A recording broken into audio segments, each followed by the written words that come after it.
In today's video, we're taking a look at Peterbot, and we're going to VOD review some of his games to see how he won the solo series. Jumping straight into the first game now, and we can see that he's landing over here at Ranger's Rest. And in these set lobby solos, it is just a lot of basically teaming. You see everyone's landing at POIs, they're just splitting it with their duos. So here, Peterbot and Poyo both landing at this POI. So they basically just land here, split the loot, and split the drop spot in half. Peterbot takes one area, Poyo takes the other, and they just avoid each other. So we can skip through this early game. He's just farming his mats, gathering all the loot inside the POI, and setting up for the rest of the game. Now, this solo event was actually played on the new Surge, which is basically damage taken versus damage dealt. So you basically need to avoid taking damage as much as you can, and also doing a bit of damage at the same time. So it changes how people play, especially in a finals lobby like this. You won't see people W keying, as fighting isn't really rewarded with this new Surge. If you fight someone, you do 300 damage to them, but maybe you take 150 in the fight, then you've only done 150. So the best way to actually play this Surge is just play safe,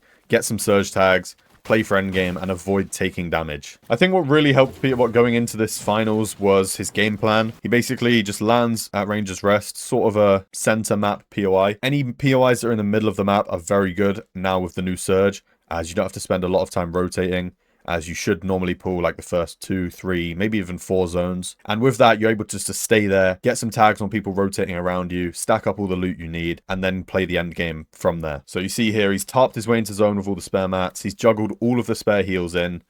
And now look at this loot. Going into the 5th zone now, and he's got cap loot everywhere. He's got everything he needs to play this game. So the 5th zone pulls, and you're probably thinking, why is he sitting here? What's he waiting for? Shouldn't he just rotate straight away? But what he's going to do instead is wait here, let the zone move past him, and he's going to tank Storm with those white heals. Now, this is a very good strategy, especially in solos. Even in duos, it can be good. It's a lot harder in duos, as you do need twice as many heals for you and your teammate. But playing Storm in solos is a really good strat. And now the 6th zone is pulled. He's going to stack up his loot. He's going to take this loadout here. So triple heals, revolver, and crash pads. If you guys follow me on Twitter, you would have seen like 2 or 3 months ago when the season first came out, I made a post saying this loadout here will be the solo meta. And what do we see here? Peterbot playing this exact loadout towards the end of the season, when I predicted it 3 months ago that this would be the meta. So if you guys don't follow me on Twitter, make sure you go do that right now to stay up to date with the best tips and tricks for comp, best strategies, especially when the new season drops. I'll be releasing a load of information on there. So go drop a follow. There is a link down below. So back to the VOD review now. He's taken this loadout and he's rotating to zone. Now in the 6th zone, it's only a 2 tick right now, so he's able to tank Storm. And what he's going to do is just rotate through the Storm safely. He's over here. He's got all of the loot he needs. And he's seen where the 6th zone's pulled. So instead of just going into 5th zone like he could have done earlier and maybe boxing up somewhere here, and then he'd have to rotate, and there's all of these people in this area, what he's done instead is just tank the Storm with the spare heals, and now look how free it is just to go over here. There's no one in his way. He basically has this free path to the next zone. And the benefit of that is also he can get onto the dead side. He can wrap around through Storm, be in this area here, so that when the next zone pulls, he has an easy rotate once again. So he's actually going to use a couple of the crash pads here, just to get through Storm. Might have been worth not to use his crash pads in Storm, just rotate and sprint there. But it is Peterbot. He's known for his fighting skill. He has the ability to get refreshes like we're going to see later on. And just like that, a great zone pull right to where he is. So he's able just to chill here. Doesn't have to rotate anywhere. And look how stacked he is going into this endgame. Cap mats, 4 crash pads. He's got fears, 3 big pots. Like, he's got everything he needs to perform in this game. So the 8th zone pulls, and it pulls to the dead side. So Peterbot is somewhere here. Let's draw this out real quick. Peterbot is like here in this building, and it pulls over here to the dead side. As you can see, there is no one in this whole area. Even if it pulled down here, there's just no one. So what you want to do is just rotate as soon as you can. As soon as the zone pulls, if it's free, make the rotate, get to front side here, and then you can look back and hold everyone. And once it starts expanding, he can be the first one to just move into zone and get the best position. So if you guys are playing and you see the zone pulls to where no one else is, just go as soon as you can. And just like that, he's the only person over here, and he's made the easiest rotate. And he didn't take any damage as well. That is a key point about the new Surge meta, is you need to avoid taking damage. Now he's able just to chill here, look back, and get some damage onto other people. You see how many shots he's hitting? Like I said a second ago, this gun, so easy to hit people with. Gets a kill there on backside onto Aiden. So the 9th zone pulls, And once again, it pulls far towards the dead side where no one else is.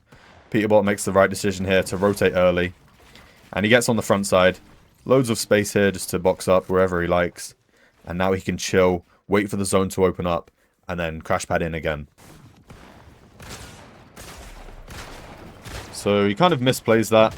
He decides to get greedy and rotate with the Fizz instead of using a crash pad. And he does get punished for it. Takes about 100 damage there. I think the better choice would have been just to crash pad. And you see he lands, he boxes up, and he's doing 360s, checking, make sure no one's smacking on the walls while they're weak. And he's just being aware of what's going on around him. And before the next zone pulls, he's setting the box up already, gets rid of the cone inside the box, and he gets rid of the floor above him as well. Just making sure he's ready to go if he needs to rotate early. He's got the crash pad ready. And he's just going to do a low crash pad here to the front side. And put himself in a good position. Claims a bit of space here with the 2 boxes. Now he's down to just his Fizz for mobility, which is completely fine. You sort of want to be in this position. You want to use your crash pads for those earlier zones. And then once you get into movement zones, you can just use Fizz. Drops down onto front side. Low ground. Only a couple of builds left. This is where you want to be when you need a refresh. Front side low. Easiest place to get a kill. Or backside low ground if you don't have the mats to build it on front side. You see he waits on backside. Gets the kill there. He's able to tank for the loot with the Siphon. Only gets Siphon mats off of that, so he's going to have to look for something else here soon. Sees clicks on the backside there. Not able to find the kill onto him. Clicks is very weak though. Now into this final zone. Final couple of players left. Peterbot only has 5 builds here. The best option is of course to play out the medkit. Maybe secure a couple more points if someone dies. So he's waiting in the back of Storm. Get some more points there as Iomzo goes down.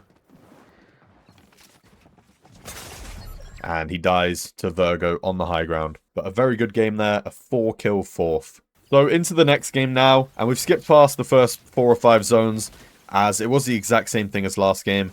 He just sets up in the POI, builds a base, stacks all his heals, and looks for surge tags. And just like we saw in the last game, he's tanking zone, waiting for that 6th zone to appear, and then he's going to make his rotate from here.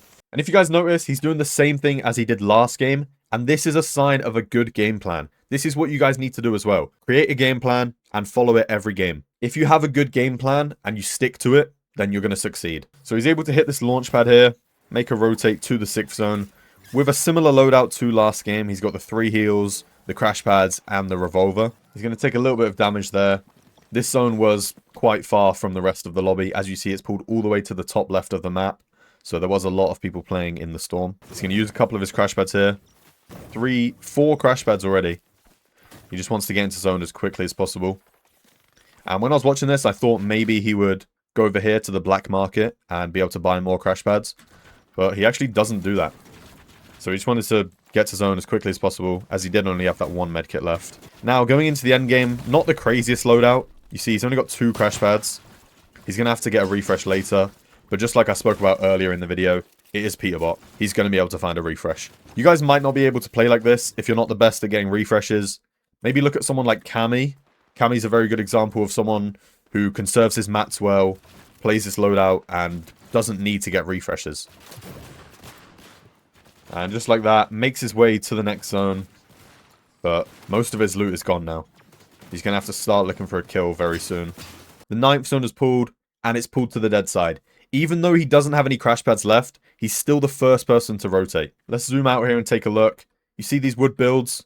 This is where he's just rotated from. He didn't have any of the crash pads, any of the fizz, nothing to rotate with, but he's still the first person to rotate all the way through here, through the dead side, and get himself into a really good position for this next zone. Acorn goes down here. Peterbot sees this, and he wants a piece of this. He wants some of that loot. He's able to fight Creon off of this loot. Not able to find the elimination, but he does find a refresh from that. Gets a fizz and medkits. And that fizz is going to come in clutch here with the mobility in the end game. Jumps past all these builds, gets to the front side. And you see there how when he was making his rotate, he used wood to like block angles, block off his head when he wanted to bounce his head on the roof. He uses wood. And then once he gets to the zone where he wants to box up and wait, then he switches to metal. Now the 10th zone pulls. He's going to tap his fizz straight away. and get ready to rotate. You see, building the wood on the rotate, and then once he lands, he switches to hard mats. Now he's down to his last 15 builds. He's going to start looking for a kill here. Just looking to backside, seeing if anyone's coming out of zone late that he can get a kill onto. Right there, finds the kill. Gets 500 mats off of that, so very decent refresh.